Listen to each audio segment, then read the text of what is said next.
Okay, well, hopefully, again, I was not at the arraignment yesterday. I hope he pled not guilty. I assume that that's what happened, but today, when I entered my appearance, and for the record, he's pleading not guilty to those offenses. So he is, I was at the hearing, he did not say that he was not guilty or make that plea. So right now, though, you're telling us that he is pleading not guilty. That is correct. So he doesn't say you are under the impression, or you're trying to defend the client on the fact that he is not the shooter? Listen, I haven't seen any evidence that says that he's the shooter. So that's like I said earlier, and I wasn't kidding around. A couple of things: if you're going to report something, report it accurately, and remember. And this is not just a small thing. The fundamental concept of American justice is a presumption of innocence, and until you're proven guilty beyond a reasonable doubt. And I've seen zero evidence at this point, and so I'm not even aware of what any charges. I'm sorry, that's just regarding the extradition request from. Well, doing the hearing today was the extradition, so we're going to take one step at a time. It's a long process. Can be a long process. The photos that police released, the NYPD release of him. I'm sorry? The photos, the NYPD release of your client. I don't have any control over what the NYPD does, and if they release something, I hope I can get my hands on them. And if you guys get them, send them to me. I'd appreciate it. Clarify something. You pled for him not guilty in the state of Pennsylvania about the charges here. Can you when did that happen? Well, he has a hearing coming up. I believe it's the 20-somethingth. I can't recall. A lot happened today. So until they haven't even had a prima facie case established yet, so they have to have a prima facie case established before the case can move on to the Court of Common Pleas. So the burden's always on the government, thank God, and that's their burden, and they're going to have to produce some evidence, and we're anxious to see it. Understanding that you have said you have not seen charges coming out of New York yet, that if and when there are, and you have seen them, will you be pleading not guilty to those as well? That would be my expectation. That certainly would be my advice. Your client's demeanor the past 2 days at the arraignment and again today at the hearing. At some points he was, smiling, laughing. You even had to actually tell him to stop talking. What are his feelings right now? Well, he seems outspoken. Well, he's obvious. I said earlier, use your common sense. If you put yourself in, you or a loved one in that position, it's natural, I think, to go through many emotional states. As far as him not talking, as long as I'm going to be the lawyer, I'm going to do all the talking. My client's not going to say anything. A quick question about process. I was also at the hearing last night. I don't remember any plea being asked for or entered. Okay. As long as he hasn't pled guilty, that's all I care about. So. In the Blair County case, it's just not the. Well, I'm telling you, as his lawyer, he didn't have any lawyer of record, and he didn't have any representation until I got involved this afternoon. And I'm telling you, he's pleading not guilty to each and every other When charge. does that plea normally happen? At that first hearing? Like I said, normally that could happen at the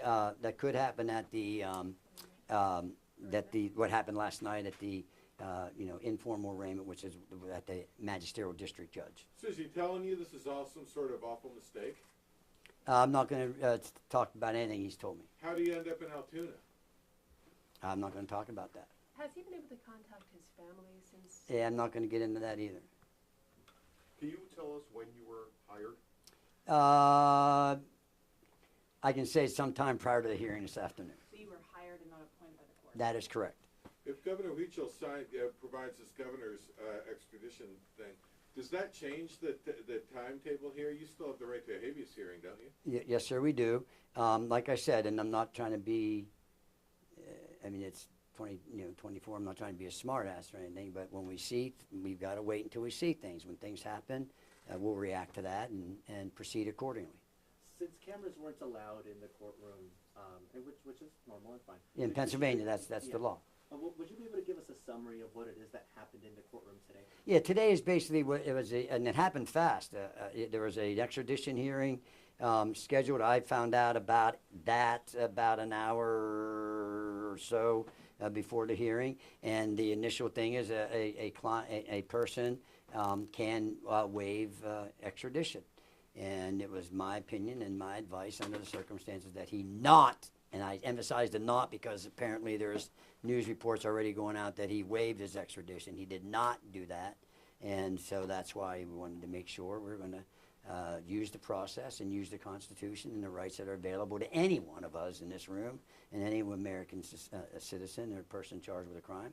So we're going to move forward. You argue that he should not be eligible for, or I'm sorry, that he should be eligible for bail, excuse me. Yes, ma'am. Talk about some of those reasons. Yeah, so in Pennsylvania, the Constitution says that all crimes are generally a bailable offense. Bailable offense means you have to set some form of bail. The exception to that is if it's a capital case, which means the Commonwealth or the government is looking for the death penalty, and I'm proud to say I'm one of the few attorneys in Pennsylvania that's qualified to do death penalty cases. But those which this is not a capital case, knock on wood at least that I'm aware of it right now, or if a first degree murder, which carries in Pennsylvania life without parole.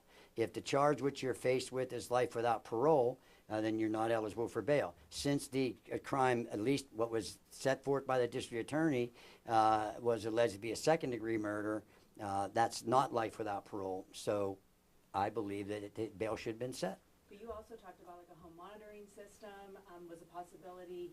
His lack of prior criminal history. I mean, you really feel that your client should be out in the public. You do not feel that he's a threat to the community. Yeah, now you got to understand, when you set bail, the judge could set $1 million bail. It could be $5 million bail, but damn it, you get bail.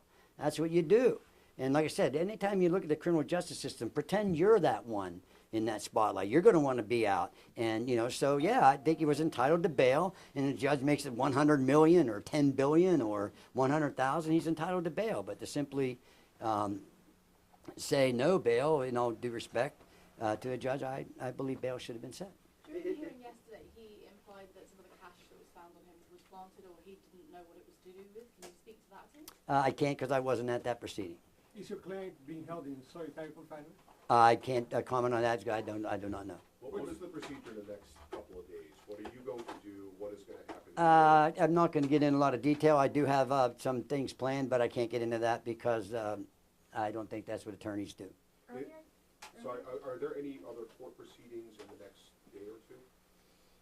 Not that I'm aware of. I hope that since I'm the attorney of record, that they let me know about it. Earlier today, you talked about the masks possibly being related to coronavirus. Could you elaborate on that? Well, I don't know where you all are from, but I still see people wearing masks. They say numerous masks. A lot of times when you buy masks, you got to buy them. They don't.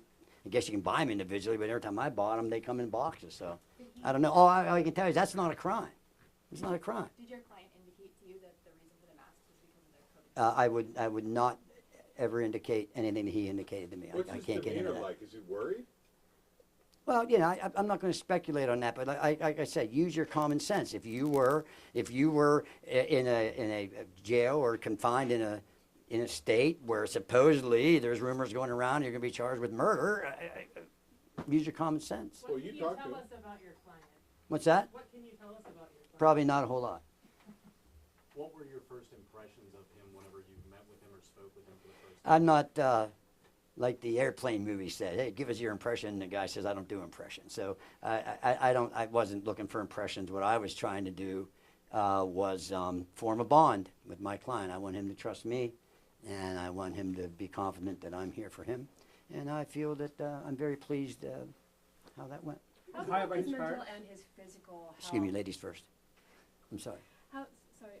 How is both his mental and his physical health? Online, he appeared to frequently discuss a spine injury he may have had, and do you think that could have contributed to some sort of Yeah, mental breakdown? I'm an attorney. I'm not a physician. I would only be speculating. I'm not going to do that. What's the benefit of not waiving the extradition and going to New York and having a hearing? There's a lot of benefits to that. It would take too long for me to get into all that. We're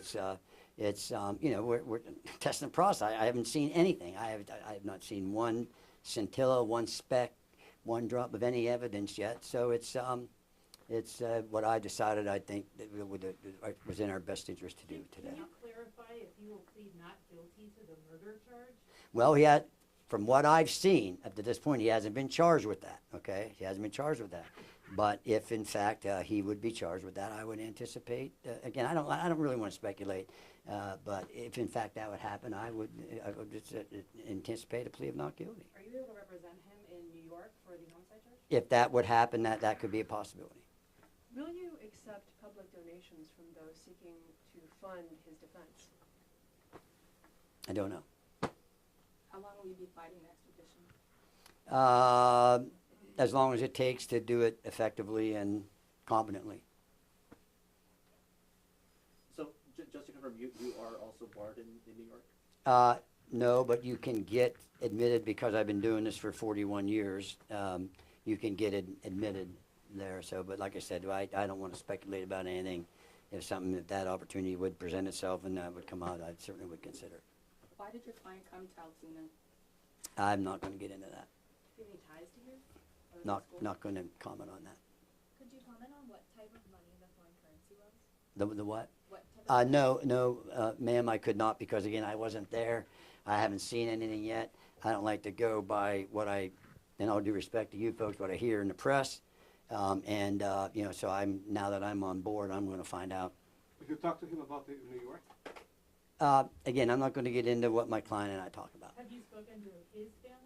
Not going to get into anything about that. Are you gonna follow any motions of any sort anytime soon? I anticipate doing that. Did you object to him going up to SCI Huntington? Should he be here in the Blair County lockup? That's an administrative thing. That's at the bottom of my priority list right now. As long as he's safe and all that stuff, and I'll deal with that. Watch? Pardon me? He's under suicide watch? I don't know that, and even if I did, I wouldn't comment on it. Taking Sir, a can step you back. Because they do that a lot of times in some institutions, just as a matter of procedure. Sir, can you just repeat, I'm sorry, folks are watching this all over the country and they're having questions. Can Is that you why just- all your cameras are here? Can you just help us understand what do you expect him not to plead guilty to? Is this the murder charge or the charges in Pennsylvania? If you charge a person, if the government charges a person with a crime, they have to prove that, okay? And they have to have some evidence, all right? So, we got it. Like I said, you can look on this table, and here's all the evidence I have right here. Zoom in. I suppose you want to. Nothing. I've seen nothing. I have nothing, and we'll get that, and we'll The take money one. What he is he said is pleading not planted on guilty him. to? What charges both? Every of you? charge, Every charge, soup to nuts. every charge. What about the money? But what money? It was $8,000 that was following him. I'm not commenting on that. Again, like I said, I don't know anything about money other than what I've heard from you guys, and I will get to the bottom of that and figure that out. Taking a step back for a second, when you, okay, thank you, but stay close to the mics. Okay, sorry. When you saw news of the shooting last week that the CEO of UnitedHealth had been gunned down in the streets of Manhattan, what did you personally think? What was your reaction?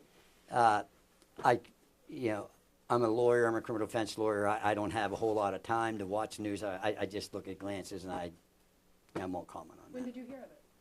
I can't even remember. Have you done any investigation yet?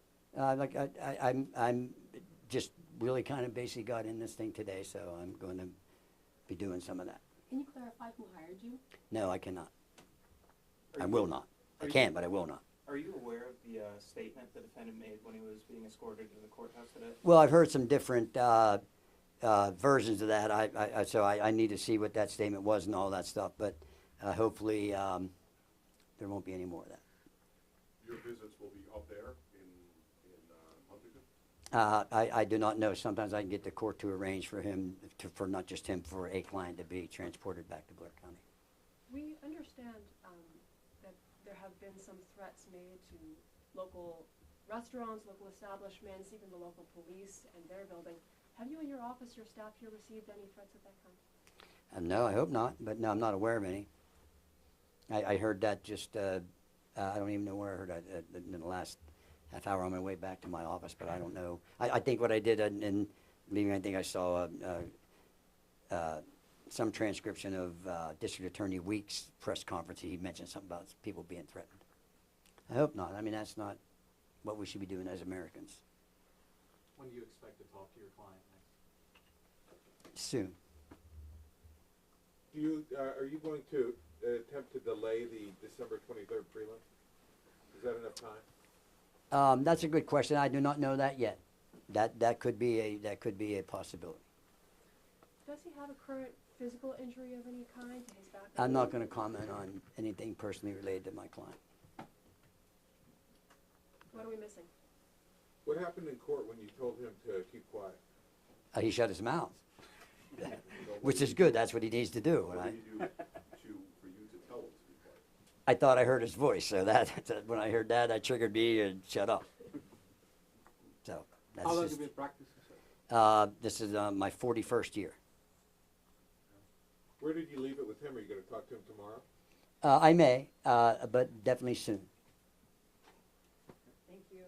Thank you, sir. All right. Anything else? Thank you guys. Like I said, I appreciate your patience. Thomas M. Dickey. Yes, Thomas M. Dickey. Thomas M. Dickey. And then, so I appreciate everybody. Sorry the weather is what it is. And That's all right, yeah.